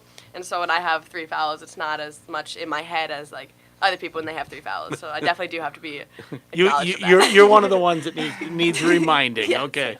How about you, Emily? Do you need reminding, or you know? I know. Sometimes I'll have like 2, and there'll be like 8 to 6 minutes left, and Chris will look at me, and sometimes she'll be like, going to get a sub. I'm like, no, like I got it. Like I'll be like, I know I have like 2. That. They don't understand. I know I have it's like, 2. okay, you're looking at the clock going, okay, do I keep him on the floor or do I need to pull him off for a minute? You know, you just have to know that time and what you've got coming, and just the game plan, I guess. And no one wants to come off the floor. No one ever wants to come off. No. What's the correct number of minutes to play in a game? How many For are you. in a game? 36, There's right? 36, 18 per half. I don't know. Probably like high 20s. Okay. Yeah. Right. I don't know. I don't know. It's I don't funny even 'cause look at minutes. Everybody asks about a rotation. Like, I see the clock, but I don't know. I could put a girl on the floor for maybe 2 minutes and take her off and wouldn't even know that she was only on the floor for 2 minutes. I just go by what we need on the floor and how things are working. Okay. And, yeah. So, and if a girl, and there's times my coaches have to say, okay, she's been on the floor really long. She needs to come off the floor. It's like, oh, yeah. So you depend on assistants? My assistants are great. Yeah, I depend quite a bit on my assistants for that. To watch out for that. So for you, that rotation is more of a feel. It is a thing feel, than checking off the boxes. Yep, and just like the girl said, there's different scenarios that like when you put Megan Denny in, we have to stop their score. We have to have a high pressure, place, or like our our post players, they just need a quick breather, and so we have got to get a post player in there for just a couple of rotations to rest up our other one. So we've talked a little bit about Hibbing, and now we've been talking about defensive stoppers. Who guards Abby McDonald? Me. Your Liberty, Libby. give her to me. Yeah. She's good. She's definitely puts up a fight and makes it difficult, but I've done a pretty good job on her in the past, so I feel pretty good about it. We've got a couple. Yeah, we do a we rotation. have at least 3 rotations Yeah. that we can do. That we can, if Liberty Okay. gets a little tired, we can throw somebody else on her, and so. And is that a focal point when you play Hibbing? You say we got to at least take her out of her game some. Even if she gets 25, we have to make her work for every one of them. My thinking always on that is, she's going to get, those great players are going to get their points. Yeah. So we try to limit their points a little bit, but we have to contain everybody else because she's really stepped up her game this year. She's not just a scorer. She's learned how to distribute the ball as well. So when she gets her other teammates involved, that could be hurtful too for us. So we really need to limit and contain the other girls as well. And shortly before Christmas, we had you on, and I asked what everybody wanted for Christmas. Liberty, was it you that wanted the ice machine? Yes, and I got it. You got the ice machine? I got the ice machine. Awesome. All right. Well, congratulations. Thank you. All righty. Way to go, Santa. Joe would remember that. You didn't buy it for her? No, I didn't. No, it wasn't you. But, No. well, I so much appreciate everyone coming in on a short night's sleep. Yeah. Those are and we were happy to get last night's game on the air, and I didn't have to drive to it. I'm sorry to say it that way, but No. I did not feel like going to Thief River Falls last night. Can you? That sound normal? Yeah, my parents didn't feel like coming down either because they were like, I know it's your last game, but the weather is pretty bad, and I was like, I understand, no worries. And we'll never have to play them again. They're off our schedule next year, so we'll never go back. And usually when we go up there, our roughing is horrible. I hate to say that. Last night, it was fun. The refs they were like they smiling. were so nice. They were just like, it was kind of a fun night. So that was a nice way to say goodbye to Thief River Falls. It was great. They've got the new coach. He's fantastic. He's really gonna do a great job. I think it's the ex-head coach's son. So it was a fun night for us. Great program. Great kids. It was. Well, finishing off the season with a win, and we'll talk to you a week from today at Duluth Denfeld, I believe, right? Yeah, for Denfeld, semifinal action. Thanks for coming in. Great, thank you. Grand Rapids girls basketball here on the Sports Issue, and we'll be back to wrap it up on KOZY. I remember the moment. I'll never forget that moment. As long as I live. As long as I live. A storage tank ruptured, and for miles, chemicals were pushing up against the riverbanks. This was a big deal, and it was going to have a serious impact on communities up and down the river. I remember the moment this local guy came up to me and said, "They call the Guard out for this stuff?" You probably thought we were all about hurricanes, tornadoes, fighting Mother Nature. Hey, it's a chemical spill. It's a disaster. It affects the water supply, threatens wildlife. We're talking about the health of entire communities and people's livelihoods. You bet we're ready for these kinds of things. We were out there with booms to prevent the spill from expanding. We are responsible for protecting and monitoring the sensitive wetlands. I also remember the moment that same guy came up to me and said, "I don't know what we would have done if they hadn't called the Guard up." Learn more about how you can protect your friends, families, neighbors, and the environment. Everything that makes up your community. Go to NationalGuard.com. Brought to you by 1320 KOZY. And back to wrap things up here on the Sports Issue on KOZY. Thanks again to Grand Rapids girls basketball for dropping by here today, especially after a late night in Thief River. Let's see, setting you up for the weekend ahead, we have Grand Rapids boys basketball in action this afternoon in kind of a game we added kind of late to our schedule. Well, yeah, shall we be completely honest? Sure. We were really hoping to be doing Grand Rapids hockey versus Duluth East this afternoon. Yes. So that's why we didn't add this game till late. So, and I should know, who they're playing who today? Detroit Lakes. Detroit Lakes, thank you. That'll be a 2:15 pregame, 2:30 You tip. know, I've seen two different. I saw a tweet saying it was a 2:00 game, and on the school website it's listed as a 2:30 game. So we'll be on. Tune in at 2. You'll get the first part. Perfect. You'll be there plenty early. I'll be there plenty early. We'll make it happen. And by the way, Minnesota-Scores says Greenway plays at 6 tonight for hockey. It is 8 o'clock. Correct. Okay. Also, coming up tonight here on the AM, it'll be Timberwolves basketball, big matchup with the best in the East, the Milwaukee Bucks. Pre-game at 7, opening tip 7:30. And then tomorrow, Grapefruit League action, Twins and the Red Sox. And then tomorrow night, Wild Hockey against St. Louis, 5:45 pregame, 6 o'clock face-off. Boy, we're really working to become your sports leader. I think that's what I saw somewhere. And, of course, on KMFY tonight, Greenway playoff hockey taking on Duluth Denfeld at Amsoil Arena in Duluth. Pre-game at about 7:45, face-off at 8. That could be pushed back depending on how late the 6 o'clock game goes between Virginia and Hermantown. That won't go late. Who knows? It could even be a very quick third period. That's possible. Sheldon, been fun as always. We'll do it again next Saturday. Let's do it. And big thank you to our sponsors, as always, and they are Northern Pines Orthopedic Clinic, Woodland Bank, Anderson Glass, and Super One Foods. For Sheldon Willis, I'm Joe Gigliotti. You've been listening to The Sports Issue on KOZY.